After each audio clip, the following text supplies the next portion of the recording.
Shri LB Singh साहब ने किसी चर्चा के क्रम में आप सबों की बड़ी प्रशंसा करते हुए माननीय मुख्यमंत्री से बताया था कि आप यहाँ पधार रहे हैं। उनका बहुत व्यस्त कार्यक्रम रहा है, उनका कार्यक्रम बहुत व्यस्त रहा, इसलिए वो स्वयं तशरीफ नहीं ले पाए, लेकिन आज सवेरे उन्होंने लिख करके आपके लिए एक संदेश भेजा। अगर आपकी आज्ञा हो तो उसको मैं पढ़ूं।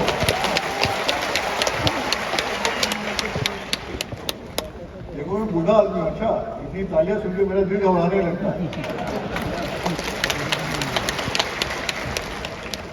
अच्छा सुनिए माननीय मुख्यमंत्री जी का संदेश की आपदा प्रबंधन प्राधिकरण के अध्यक्ष भी हैं। हाँ जी, हाँ जवाब बढ़ाइए। आवाज उसकी ऊंची करो। मैं इतनी ऊंची आवाज में बोल सकता हूं कि आपको माइक की आवश्यकता नहीं पड़ेगी।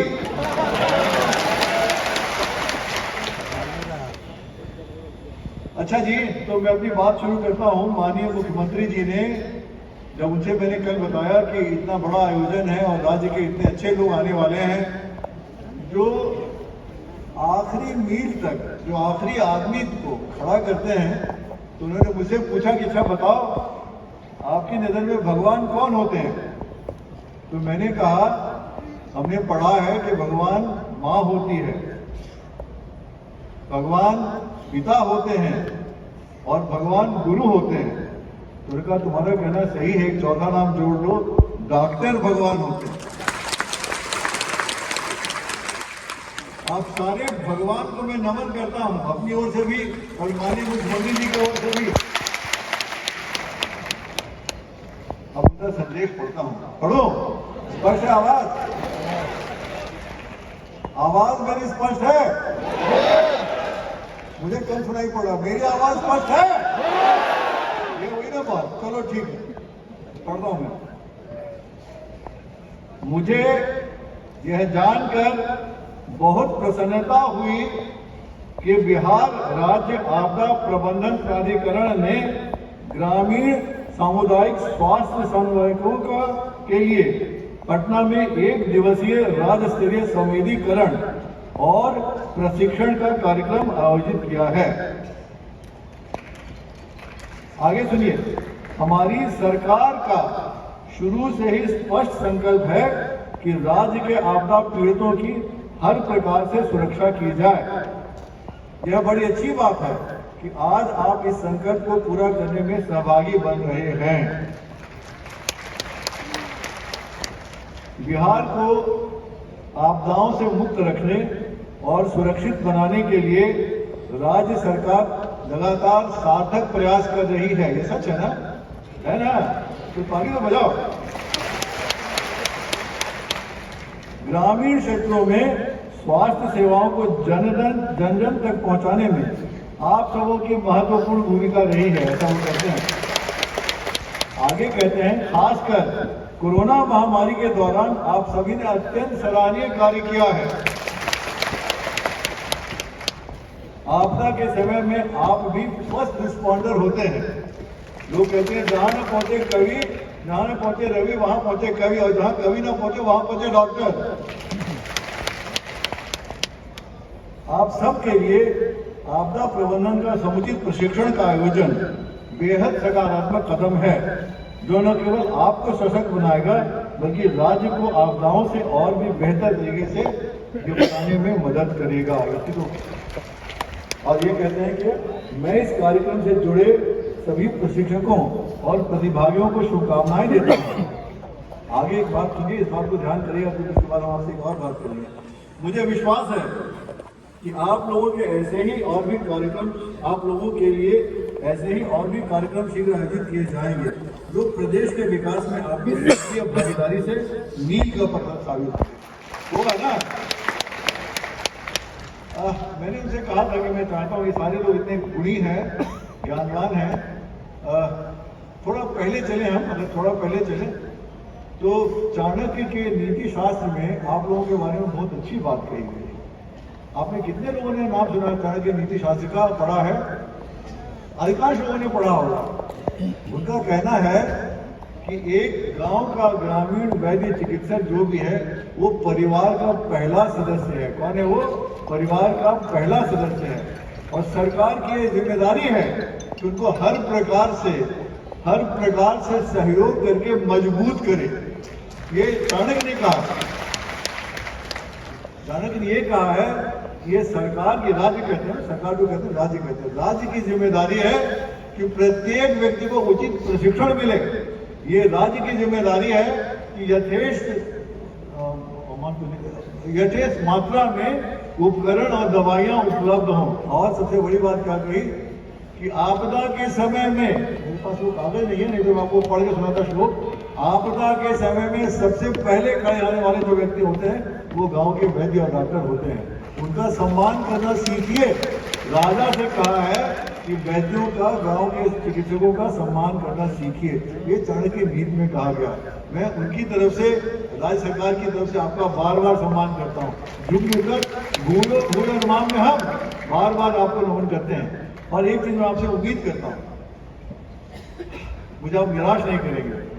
हम जानते हैं 3 नाम, धन्वंतरी का नाम जानते हैं ना, सुश्रुत का नाम जानते हैं, चरक का नाम जानते हैं, हिपोक्रेट का नाम जानते हैं, हिपोक्रेटस का नाम जानते हैं।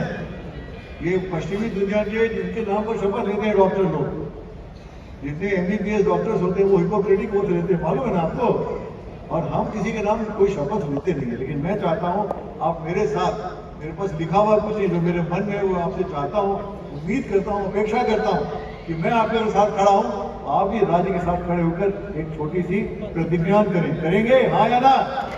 जोर से बोलो, हाँ या ना? बहुत अच्छा, आप कहो मैं, बोलो जोर से बोलो मैं, अरे ऐसे ही तो आवाज में पड़ती क्या? जोर से बोलो एक साथ, मैं। बहुत अच्छा। धन्वंतरी, सुश्रुत, चरक और हिपोक्रेटस को साक्षी मानकर वचन देता हूं कि माननीय मुख्यमंत्री की अपेक्षाओं पर खरा उतरूंगा या उतरूंगी। माननीय मुख्यमंत्री जी की ये अपेक्षाएं हैं, उस पर खरा उतरूंगा या उतरूंगी। और उसके लिए आपकी जो अपेक्षाएं हैं उसको पूरा कराने की कोशिश मैं करूंगा। पुरानी बातें मैं करना चाहता हूँ। पता नहीं आपने कितने लोगों का जन्म 1977 के पहले हुआ, 1977 के आसपास या उसके पहले वाले कुछ लोग हैं यहाँ। मैं आपको याद दिलाना चाहता हूँ, सन 77 में भारत में सरकार बदली, हाँ या ना? हाँ, उसमें लोगों ने अपनी पसंद के मंत्रालय लिए, हाँ या ना? उसमें एक व्यक्ति जिसके बारे में हम जानते हैं, समाजवाद के पिता कहे जाते हैं, जो राम मनोहर लोहिया के सबसे पढ़ते शिष्यों में एक, उनका नाम था राजनारायण। आप में कितने लोग उनका नाम जानते हैं? राजनारायण वही व्यक्ति हैं जिन्होंने इंदिरा गांधी को पटकनी नीति चुनाव में हराया था और कोर्ट में जीत कर आया था, याद है आपको? राजनारायण इस देश के पहले स्वास्थ्य मंत्री बने नई सरकार में। स्वास्थ्य मंत्री बनने के बाद उन्होंने सबसे पहले क्या किया पता आपको? मैं वहां बैठा था, उनके पास था बैठा, लाली मोहन निगम थे, जॉर्ज फर्नांडिस साहब थे और माननीय नीतीश कुमार साहब थे। और उसके बीच में राजनारायण जी ने कहा था कि हमारे देश को, एक शेर सुनाता हूं मैं आपको, वो यार गौर कीजिएगा जरा। जमाना अहले खिरद से तो हो चुका मायूस। अहले खिरद किसको कहते हैं? वो जो पढ़ा लिखा काबिल अपने आप को समझता है। जमाना अहले खिरद से तो हो चुका मायूस, अजब नहीं कोई दीवाना काम कर जाए। एक दीवाना चाहिए, आपको वो दीवानगी चाहिए जो राजनारायण जी ने कहा। उन्होंने ही बेयरफुट डॉक्टर का कंसेप्ट लगाया देश में। उन्होंने कहा देखिए, चीन में इतना सक्सेसफुल हुआ है, हमारे देश में भी डॉक्टरों को सुविधा देनी होगी। और मुझे बहुत खुशी होती है सोच करके कि माननीय मुख्यमंत्री जी ने कल भी बार बार कहा कि मेरा नाम उदय है। उनका उदय देखिए, जब कोरोना आया था तो जिसने सबसे आगे बढ़ के लड़ाई की थी वो यही लोग थे। आप जाके उनकी बात सुनिए, समझिए और देखिए कि हम कैसे उनकी सेवाओं को अधिक से अधिक उपयोगी बना सकते हैं। उनकी सेवाओं को कैसे हम और सुदृढ़ बना सकते हैं। मैं आपसे एक बात और कहना चाहता हूँ कि जो राजनारायण जी ने बात कही थी वो थी कि हमारे डॉक्टर को प्रिवेंटिव क्योर, प्रिवेंटिव क्योर है ना, प्रिवेंटिव क्योर समझते हैं, बीमारी आने से पहले सुरक्षा के लिए उनको ट्रेनिंग दी जाए। हमने आपको यहाँ इसलिए याद किया है, आपके आने के पीछे एक छोटी सी कहानी है। हमारे देश में, राज्य में जो बच्चे कुछ पैदा होते हैं उनमें पूर्ण रूप से विकसित बच्चे नहीं होते, और उसकी सबसे बड़ी वजह होती है कि उनकी माँ की देखभाल ठीक से नहीं हो पाती है जब वो घर में आते हैं। डॉक्टर एलवी सिंह का मैं बड़ा मशहूर हूँ, बड़ा मैं उनका आभारी हूँ कि जब मैंने उनसे चर्चा की तो उन्होंने कहा कि ग्रामीण क्षेत्र में स्त्रियों को, गर्भवती महिलाओं को सबसे अधिक समझाने का काम जो कर सकते हैं वो आप लोग हैं। अगर आपकी सहायता मिले, अगर आप आगे आए, अगर आप थोड़ा मेहनत करें तो गर्भवती महिलाओं को ऐसी सुरक्षा दे सकते हैं कि उनकी संतान अविकसित अथवा विकलांग पैदा न हो। एक स्वच्छ भारत, स्वस्थ भारत, स्वस्थ बिहार बनाएंगे तो आप बनाएंगे। बिहार की सबसे बड़ी जनसंख्या तो आप देखते हैं, इसलिए मैं आपसे ये गुजारिश करता हूँ। और मैं आपसे एक बात कहना चाहता हूँ, मुझे शायद कहने का हक नहीं है। मेरी माता जी बहुत क्रिटिकल, मैं 75 साल का, मेरी माँ समझ लो कितनी बूढ़ी होगी, वो 95 वर्ष की, अभी वो क्रिटिकली पड़ी हुई है वेदांता अस्पताल में।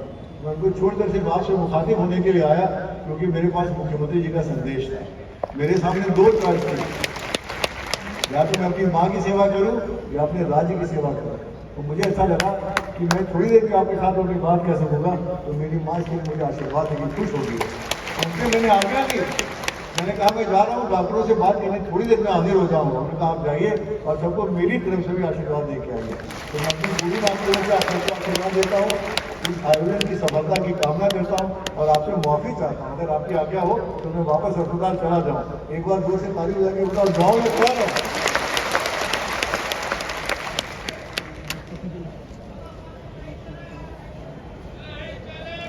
सर बहुत बहुत धन्यवाद। देखिए